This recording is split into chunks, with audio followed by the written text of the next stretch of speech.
오늘도 주의 말씀 앞에 함께 서게 되어 여러분 모두 주의 이름으로 사랑합니다. 하나님 말씀 이사야 64장 8절입니다. 그러나 여호와여 이제 주는 우리 아버지시니이다. 우리는 진흙이요 주는 토기장이시니 우리는 다 주의 손으로 지으신 것이니이다. 여호와여 너무 분노하지 마시오며 죄악을 영원히 기억하지 마시옵소서. 구하오니 보시옵소서. 우리는 다 주의 백성이니이다. 아멘. 오늘은 삶의 변화 68번째로 우리 아버지라는 주제로 말씀을 같이 나누도록 하겠습니다. 63장과 64장에서 이 이스라엘 백성의 사죄와 구원을 위한 간절한 이사야의 중보기도가 있습니다. 그래서 이사야의 이 기도는 구원은 사람의 힘으로 어떻게 할 수가 없음을 알면서 하나님이 구원자, 유일한 구원자 되신 것을 우리에게 말씀해주고 있어요. 그래서 하나님은 우리의 허물에도 불구하고 사랑이시기 때문에 우리를 구원하시기 위하여서 능력의 손을 걷어붙이시고 혼자 구원을 이루어내셨음을 말합니다.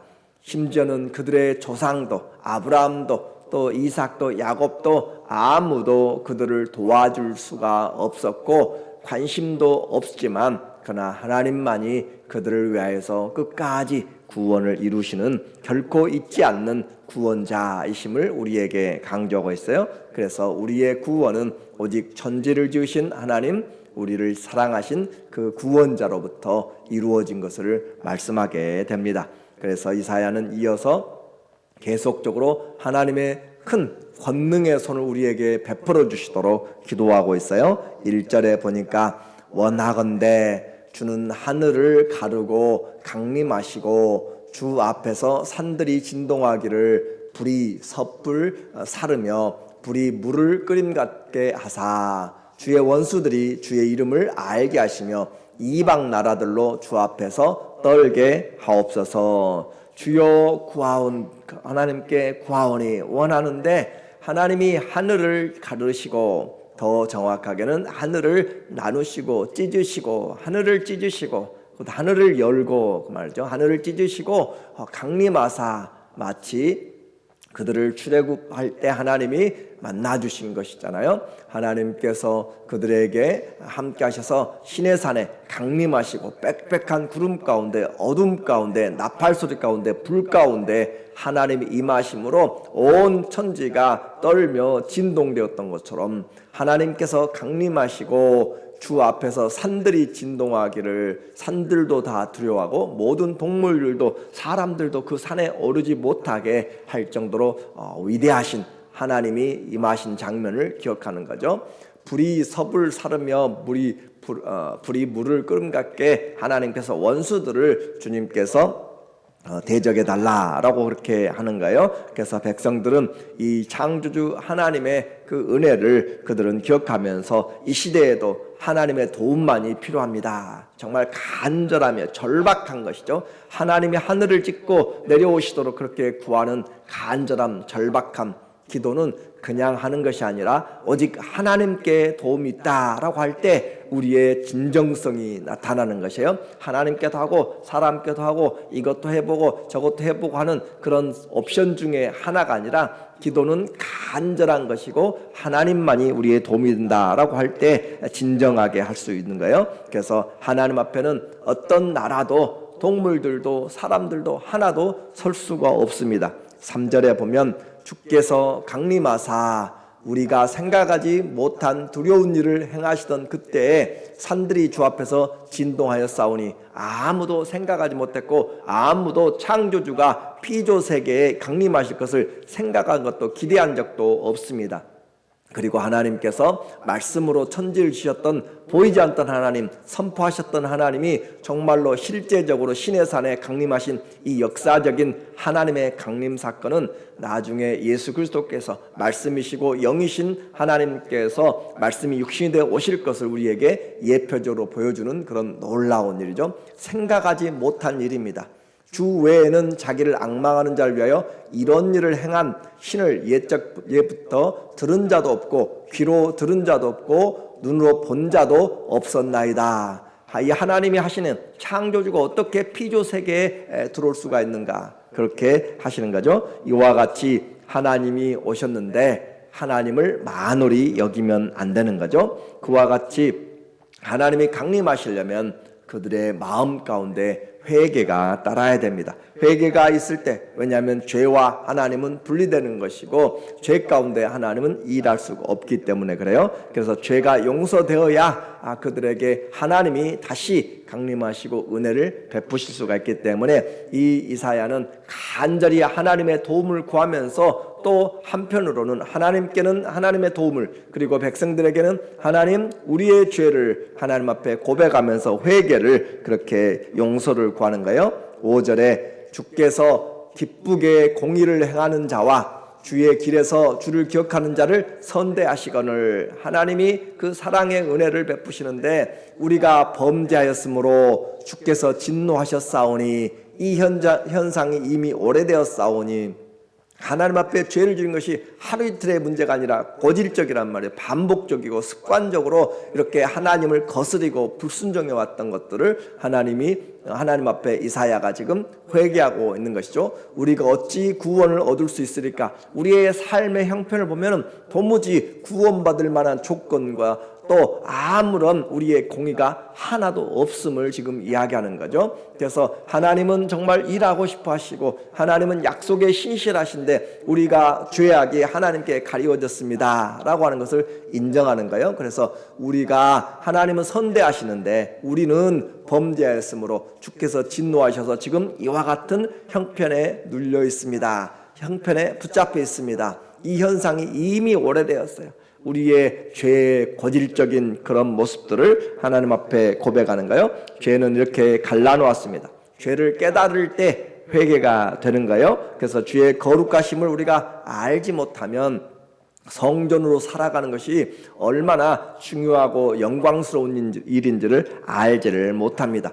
하나님을 아는 만큼 삶을 준비할 수가 있어요. 그날 하나님의 그 어미하신 것을, 그리고 하나님의 나라에 대한 영광스러운 것을 아는 만큼, 그래서 우리의 눈을 밝히사 그 영광의 복음의 은혜를, 그 영광스러운 주의 능력을, 그 영광스러운 기업의 풍성함을 우리로 알게 하여 주사, 우리의 눈을 열어야, 마음을 열어야 하나님 앞에서 우리의 삶이 변화될 수가 있습니다. 그래서 하나님의 영광을 기억하고 경험하면 성령의 그 탄식하는 그 마음들을 우리가 알게 돼요. 그래서 죄에서 돌아오는 것은 하나님의 사랑입니다. 그리고 하나님이 우리에게 베풀어 주신 그것과 그 은혜와 또 우리의 현실을 보면서 주의 도우심의 절박함이라고 그렇게 이야기했어요. 죄에 대해서 애통하는 사람들. 그래서 우리는 어찌 우리가 구원을 얻을 수 있으리까? 우리의 능력만으로는 도무지 안 되는 거예요. 그래서 어떻게 할 수 있습니까? 그런데 우리의 형편을 한번 보세요 라고 다시 이야기하는 거죠.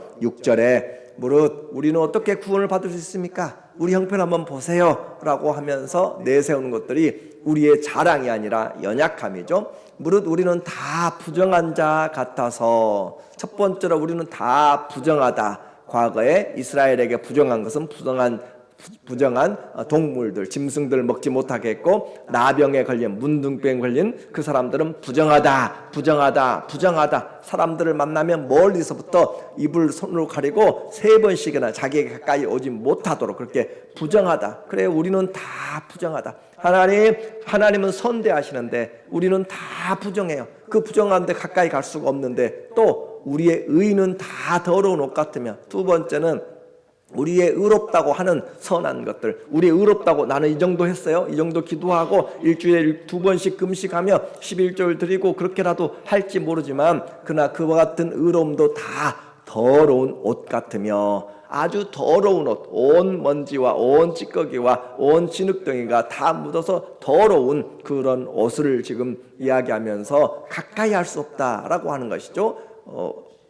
악취가 나는. 그리고 뿐만 아니라 3번째, 우리는 다 잎사귀같이 시들므로 낙엽이 떨어지고 말라버린, 비틀어져 버린, 만지면 부스러져 버릴 그런 우리는 잎사귀같이 시들므로 아무런 의지할 것도 아무런 힘도 없는 것이에요. 생명에서 떠나 있는 것이죠. 그리고 네 번째, 우리의 죄악이 바람같이 우리를 몰아가나이다. 우리가 죄악이 바람같이 몰아가, 바람이 불어서 회오리 바람이 토네이도가 몰아가는 것처럼 죄악들이 우리 근처에서 우리를 싸잡고 우리를 휘감아서 그렇게 우리를 감싸고 가버리는 그와 같은 우리는 바람 같은 존재, 죄에 아무런 대비책이 없는 자.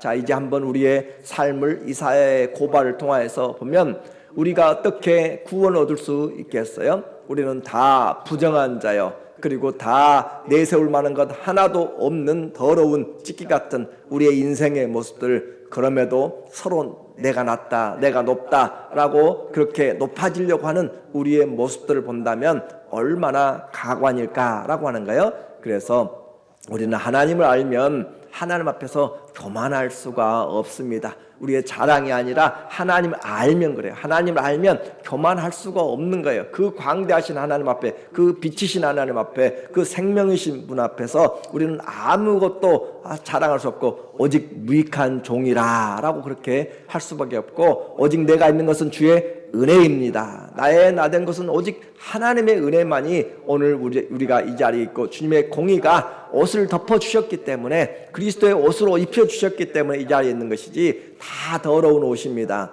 그리고 우리는 잎사귀같이 다 말라 비틀어지고 떨어지고 사라지고 밟히고 없어져 버릴 것이고 바람같이 몰려가는 그런 죄악 가운데 있습니다 라고 하는 부분이죠. 그래서 우리는 우리 자신을 알지 못하면, 또 하나님을 알지 못하면 신앙생활 마음대로 멋대로 하게 되어 있어요. 그래서 우리가 하나님 앞에 이 교만한 마음을 꺾어내고 겸손하게 되는 것, 그것은 하나님의 거룩함과 하나님의 영광을 우리가 알 때 그렇습니다. 그래서 우리의 변화는 하나님의 영광을 볼 때예요.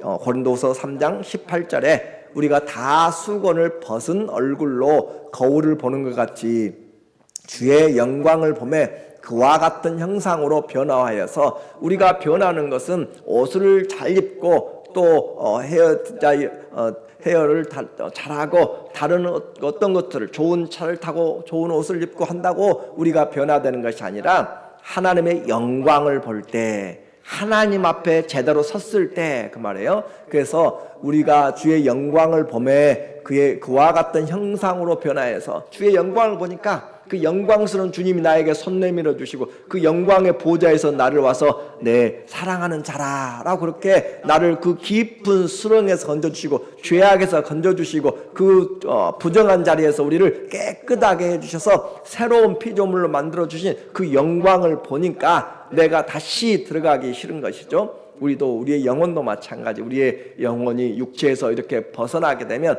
이 육체는 작업복과 같잖아요. 이 육체는 세상에서 한때 살아가는 것이에요. 그런데 그 작업복에 다시 들어가기가 싫은, 옛날에 일할 때 어떤 시골에서 논에서 일하고 그러면 발이 물속에 들어가고 진흙 속에 옷이 다 튀고 그러면서 점심을 먹고 또 씻고 그럴 때 다시 그 옷을 입으려고 하면 정말 찝찝하죠. 또 비 맞은 옷을 다시 입고 일하려고 생각하면 정말 입기 싫은 거예요. 그런 것처럼 주님 앞에서 영광을 보게 되면 우리의 허물들, 우리의 죄악들과 짝하던 그런 옛 성품들과 옛 옷을 다시 입기를 우리가 싫어해야 되는 것이 바로 하나님 앞에 올바로 영광을 본 거예요. 영광에서 영광에 이르니, 그래요. 우리가 변하는 것은 하나님의 영광을 정확하게 볼 때, 영광을 보면 볼수록 나도 그 영광에 같이 가게 되는 거예요. 그래서 곧 주의 영으로 말미암음이라. 이렇게 우리가 변화되는 것, 성화되는 것은 우리의 의가 아니라 성령께서 그렇게 하시는 거예요. 성령이 진리 가운데로 우리를 인도해 주시고 성령이 예수의 영광을 우리에게 보여주심으로 우리가 성령으로 인해서 거룩하게 성화되어 가는 과정을 지금 말하고 있습니다. 그래서 죄 짓지 말라라고 하는 그런 경고 사인보다 더 분명한 것은 하나님의 영광스러운 그 임재, 영광스러운 은혜, 영광스러운 그런 사랑을 우리가 알 때 점점 죄가 싫어지게 되고 옛 생각이 떠나가게 되고, 그래서 하나님을 사랑하고 순종하는 것이 사단을 대적하는 것이고, 죄를 짓지 않는 것은 우리가 선을 추구하는 것. 그래서 선으로 악을 이기는 거죠. 선을 행하게 되면 죄는 당연히 멀어지게 되는 것이에요. 내가 하나님을 쫓아가게 되면, 내가 성령의 뜻을 쫓아가게 되면 육신의 생각은 점점 멀어지게 되는 거예요. 그래서 마귀를 대적하는 것은 마귀를 찾아가지고 대적하고 다니는 그런 것이 아니라 하나님께 순종하면 자동적으로 마귀는 대적하게 되는 것이죠. 그래서 우리의 성화되는 것은 하나님의 영광을 볼 때, 하나님을 잘 볼 때, 하나님의 은혜를 깨달을 때, 우리가 언제 부모에게 효도하게 돼요? 부모의 은혜를 깨닫게 될 때죠. 부모의 사랑을 제대로 알게 될 때 내가 얼마나 감사한지 알게 되는 것처럼, 하나님의 사랑, 하나님의 은혜, 하나님의 베풀어 주신 것들을 내가 깨달을 때, 그 영광을 볼 때 더 이상 죄에 같이 갇혀서 함께 짝하고 살 수가 없다라고 하는 거예요. 그래서 하나님의 이 구원을 기다리면서, 주님 우리의 형편을 아셨잖아요. 주님이 아셨어요. 우리의 의로우지 못한 더럽고 부정하고 또 마른 그런 잎사귀 같고 바람같이 밀려가는 그런 인생에서 주님 우리를 잘 아신데, 그래도 주님이 우리의 아버지십니다 라는 고백입니다. 8절에 그러나 여호와여, 우리의 형편 다 아시고 잘하는 거 하나도 없는데, 그러나 여호와여 이제 주는 우리 아버지십니다. 우리 아버지. 자, 직장에서는 성과를 내야 돼요. 눈치를 봐야 돼요. 못하면 그 직장에서 눈치 보여서 정말 살아갈 수가 없어요. 그런데 가정에서는 그런 눈치가 필요 없어요. 왜 그래요? 아버지니까. 아버지에게 능력을 인정받으려고, 아버지에게 사랑을 받으려고 몸부림치고 그럴 필요가 없다라고 하는 거예요. 아버지니까. 그래서 우리에게 주는 우리 아버지시니, 그 말은 아버지는 나 있는 그대로 받아주시는 것이고, 내가 언제든지 잘못했다고 하면 얼마든지 용서해 주시는 하나님 아버지. 탕자가 아버지에게 아주 몹쓸 일을 하고 명예를 다 손상시켰어요. 아버지가 돌아가셔야 유산을 주는 것인데, 돌아가시기도 전에 하나님 아버지 내게 유산을 달라라고 한 것은 아버지를 아버지로 인정하지 않은 그런 몰상식한 것이고 불효막심한 것이고, 당시의 동네에서 이런 사람들은 돌로 쳐서 맞아 죽어야 될 그런 그 집에 아주 못난 사람이에요.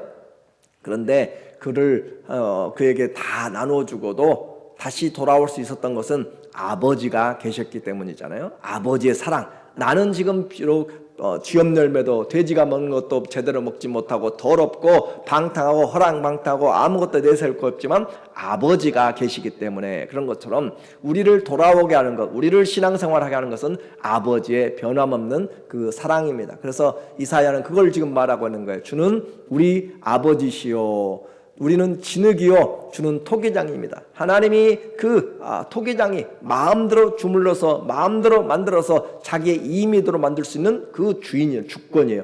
우리 기독교에서, 또 우리 장로교에서 특별히 가장 중요하게 생각하는 것이 하나님의 주권입니다. 하나님의 절대적인 주권. 그래서 그 하나님의 주권을 우리는 하나님 앞에 경배하는 것이고 그 손안에 맡겨놓은 것이에요. 그래서 하나님이 우리에게 토기장이시고 우리는 진흙입니다. 우리는 다 주의 손으로 지으신 것입니다. 여호와여 너무 분노하지 마시오며 죄악을 영원히 기억하지 마시옵소서. 하나님이 우리의 체질을 안다고 그랬잖아요.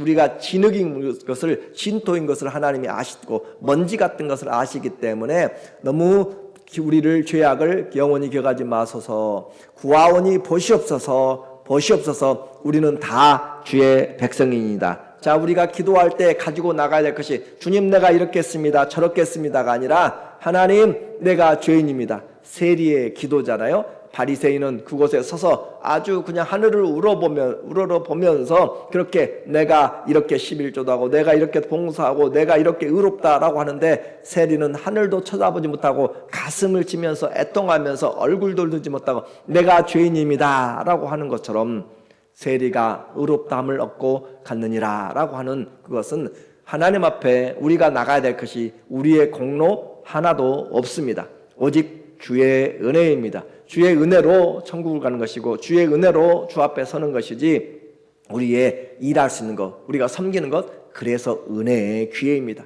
우리가 무엇이기에 누더기 같고 부정한 자고 그렇게 죄악의 바람에 휩쓸려서 그렇게 떠나다니는 그런 마른 막대기 같은데 벌레요 짐승인데 우리가 하나님의 성전이 됐다는 사실이 너무 놀랍고 감사해서 내가 그 모든 은혜를 내가 무엇으로 보답할까 하는 것이 우리의 가장 영광스러운 신앙의 고백이라고 그랬죠. 그래서 보시옵소서 우리는 다 주의 백성입니다. 주 앞에 우리의 죄악을 하나님의 절대 주권을 바라면서 다만 구하는 것은 하나님의 긍휼하심이죠. 10절 주의 거룩한 성읍들이 광야가 되었으며 시온이 광야가 되었으며 예루살렘이 황폐하게 되었습니다. 하나님 보세요. 주님이 불러주신 땅, 기업으로 주신 땅, 하나님의 약속 눈과 귀가 있으라고 하는 성전들이 다 이와 같이 되었습니다 라고 하나님 앞에 지금 애통하면서 간절히 기도하는 것이죠. 우리 조상들이 주를 찬송하던 우리의 거룩하고 아름다운 성전이 불에 탔으며 우리가 즐거워하던 곳이 다 황폐하게 됐습니다. 하나님 우리의 형편들을 아십니다. 그러나 주님은 여전히 우리의 창조주시고 주님은 여전히 우리 아버지시고 우리는 주의 백성이오니 주의 긍휼을 우리에게 베풀어 주셔서 우리의 도움은 오직 하나님 아버지께 있습니다. 우리 아버지께 있습니다. 12절 여호와여 일이 이러하거늘 아직 주께서 아직도 가만히 계시려 하시나이까. 주께서 아직도 잠잠하시고 우리에게 심한 괴로움을 받게 하시려나이까. 이사야는 간절한 기도를 지금 하고 있습니다. 이 시대에 교회 유령같이 저렇게 비어져 가고 세상은 범죄의 쓰레기더미처럼 많이 되어지고 있고 그런데도 불구하고 우리가 기도할 수 있는 것은 우리의 의로움이 아니라 하나님의 하나님 되심이죠. 하나님이 사랑하셔서 하나님의 작품이 우리이기 때문에 주님 우리를 이 죄에서 구원하여 주시고 우리는 주님이 필요합니다. 기도는 하나님의 약속을 기억시키는 것이고 우리의 잘못을 깨닫고 하나님 우리 있는 그대로 주님께 왔사오니 다시 하늘을 가르시고 다시 우리에게 성령을 부어주시고 우리에게 함께하여 주셔서 우리의 가정을 회복시켜 주시고 교회를 회복시켜 주시고 우리의 인생을 주님 새롭게 하시는 것이 주의 손에 있습니다. 주님 우리에게 아버지시오니 우리의 구속자이시오니 우리의 왕이시니 우리의 그리스도시니 주님 우리를 새롭게 하여 주세요. 그것이 바로 오늘 우리가 기도해야 될 하나님의 긍휼을 바라보는 간절한 그런 기도입니다. 우리 모두에게 하나님이 우리의 아버지가 되었음을 기억하면서 우리의 필요를 아시는 주님 앞에 믿음으로 나가기를 예수님의 이름으로 축원합니다. 아멘. 기도합니다. 하나님 우리 아버지 우리의 필요를 아시고 우리에게 가장 좋은 것을 주시겠다고 약속하신 주님 앞에 오늘도 감사함으로 기도합니다. 도와주시옵소서. 예수님의 이름으로 기도합니다. 아멘.